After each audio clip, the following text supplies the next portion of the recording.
अब आगे देखो 15वीं गाथा का, गुण गुणी की अभेद दृष्टि में आने वाला द्रव्य सर्व पर द्रव्यों से भिन्न, अपनी पर्यायों में एक रूप निश्चल, अपने गुणों में एक रूप है, शुद्ध न से इसमें कोई भेद नहीं है। क्या?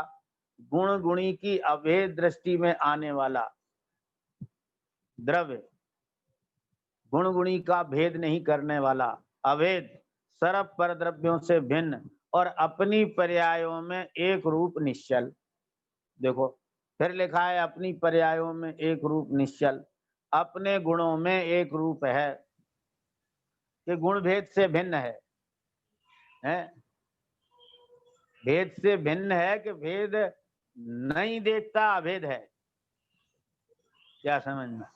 पर्याय विशेष को नहीं देखता, लेकिन जो द्रव्य है वो पर्यायों में एकाकार है,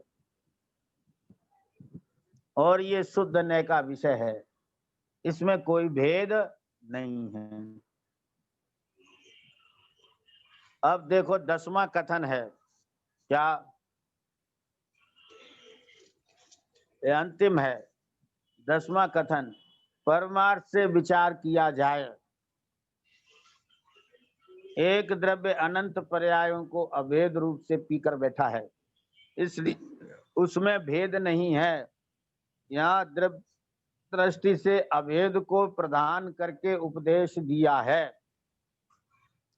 अभेद दृष्टि में भेद को गौड़ कहने से अभेद भली भांत मालूम होता है, इसलिए भेद को गौड़ करके उससे व्यवहार कहा है। क्या है?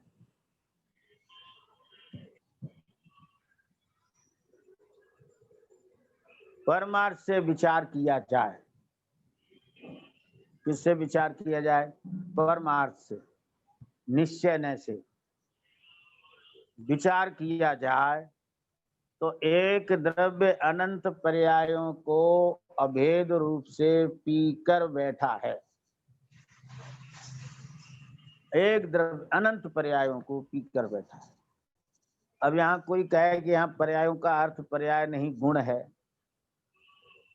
क्यों? कि सहभावी पर्याय होती है ना। अरे सहभावी पर्याय होती है तो क्रमभावी पर्याय नहीं है क्या?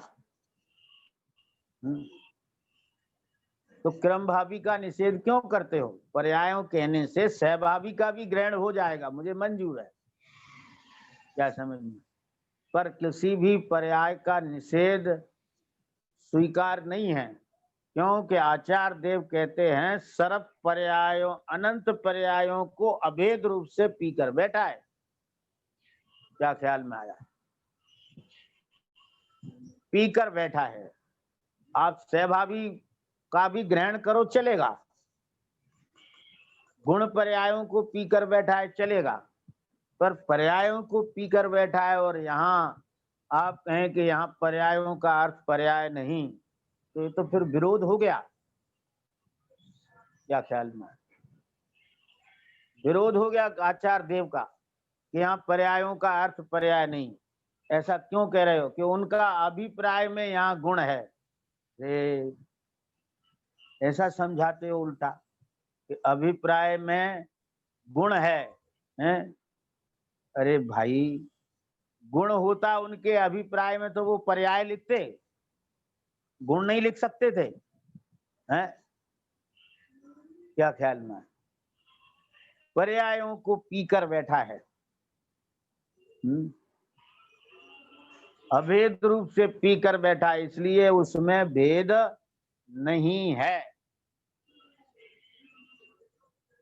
यहाँ सर्व भेद इसमें गर्भित हैं, ऐसे चैतन्य भाव को पारिणामिक भाव पंडित टोडरमल जी ने मोक्ष मार्ग प्रकाशक के 7वें अध्याय के दूसरे पृष्ठ पर लिखा है। सर्व भेद जिसमें गर्भित हैं, ऐसा चैतन्य भाव पारिणामिक भाव है। तो भेदों से भिन्न निराला नहीं है, भेद गौड़ हैं, भेद अभेद में समायत हैं। क्या ख्याल में आया? भेद भिन्न नहीं होते हैं, ऐसे ही पर्याय भिन्न नहीं होती है, पर्याय गौड़ होती है। द्रव्यार्थिक न्याय में पर्याय गौड़ होती है, पर्याय भिन्न नहीं होती। ऐसे गुण भेद गौड़ होते हैं, भिन्न नहीं होते। यहाँ द्रव्य दृष्टि से अभेद को प्रदान करके उपदेश दिया है। अभेद दृष्टि में भेद को गौड़ कहने से अभेद भली भांत मालूम हो सकता है। देखो, अब यहाँ भेद को गौड़ करना और अभेद को मुख्य करना, ऐसा क्यों प्रयोजन बताया? तब वस्तु भेद अभेद स्वरूप है, तो भेद को गौड़ क्यों करते हो, अभेद को मुख्य क्यों करते हो? तो उसका प्रयोजन बताया। क्या प्रयोजन बताया? गौड़ कहने से अभेद भली भांत मालूम होता है। जब तक भेद को गौड़ नहीं करते तब तक अभेद पर उपयोग एकाग्र नहीं होता। क्या ख्याल में? और जब तक भेद पर नजर रहती है तब तक विकल्प मिटते नहीं हैं। इसलिए भेद को गौड़ किया और अभेद को मुख्य किया। क्या ख्याल में?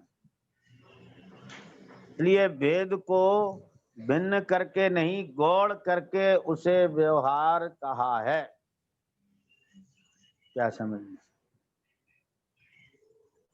तो इस प्रकार ये आत्मा का, वो द्रव्य का नित्य ही परिणाम स्वभाव में द्रव्य स्थित है और वह उत्पाद व द्रव्य की एकता रूप अनुभूति लक्षण वाली सत्ता से अनुस्यूत है।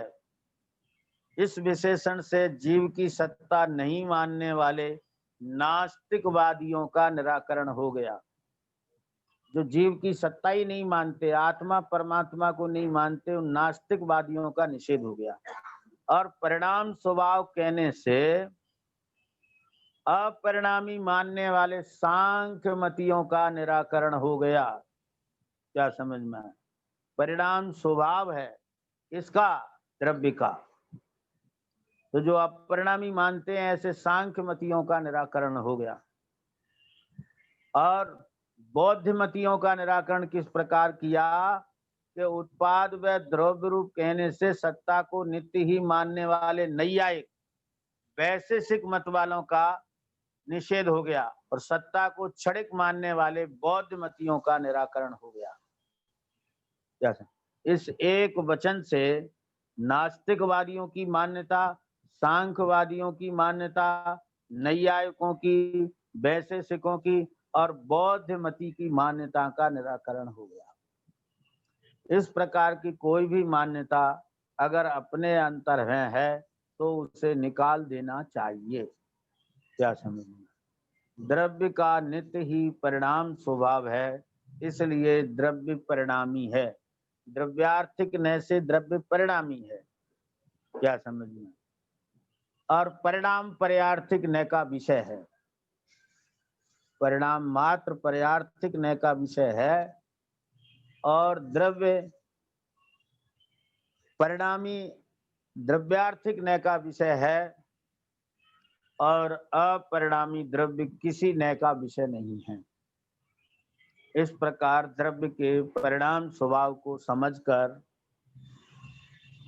स्वभाव को ग्रहण करना और पर द्रव्य पर भाव को निषेध करके उत्पाद विशेष को गौड़ करके सामान्य स्वभाव को विषय बनाकर अपने उपयोग को एकाग्र कर अपना कल्याण करना चाहिए, अपना हित करना चाहिए। इसी भावना के साथ ये आज का वक्तव्य विराम लेता है।